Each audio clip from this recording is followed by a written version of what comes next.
A botulism outbreak leaves one person dead, dozens of others sick. And tonight, only on 4, we are hearing from one of the doctors on the front lines of treating botulism. Marcus Thorpe is live in Lancaster tonight, where he just spoke with that doctor. Marcus, this has been a lot for them to handle.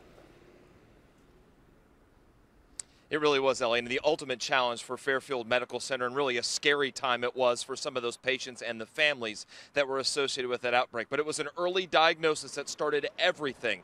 That doctor that we talked with today actually walked into a room thinking she was seeing a stroke patient. She walked out saying a word she hadn't said in more than 4 years, botulism, and then she connected that to 2 more patients also at the hospital. It started what turned out to be weeks of watching and treatment. It really started as just minutes. Then it turned in, as we mentioned, to weeks of this.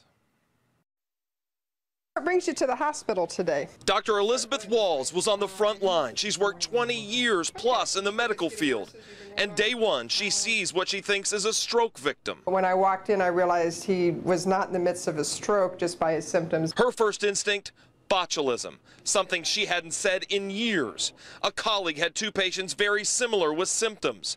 They connected the dots instantly. We had 3 and they'd all been at the same church function. The pastor happened to be there as well, and so he explained to us that there were about 60 people at that function, and so at that point we did start an immediate action plan. After the initial diagnosis here at Fairfield Medical Center, the emergency room in the first 4 to 6 hours saw about 15 or 20 patients. Over 2 or 3 days, that number grew to about 40 or 50. Certainly plenty of challenges for the team here, and a little bit of organized chaos as they described it.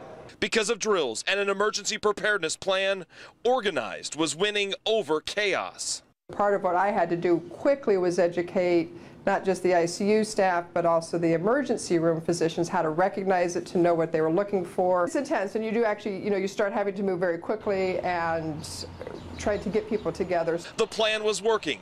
The emergency room, triage stations, a big board of patients and priority treatment plans. But the patients kept coming. We began to think about issues such as capacity. How do we have enough of whatever it is, whether it be ventilators or the critical care pieces of equipment that we would need to stabilize and treat patients appropriately.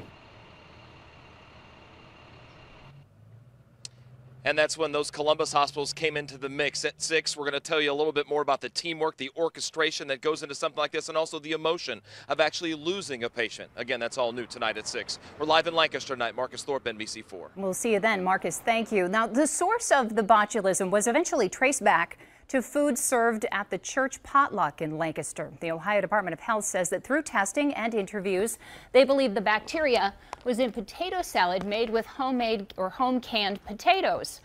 Now, I spoke with ODH today. They tell me their latest numbers show 22 confirmed cases of botulism, including the death of 1 woman, another 9 suspected cases with at least 1 person still hospitalized, and that 25 doses of the antitoxin were given to patients.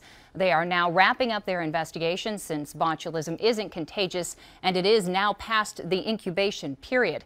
We have been following this story since it first broke, and you can see our previous reports online at NBC4i.com.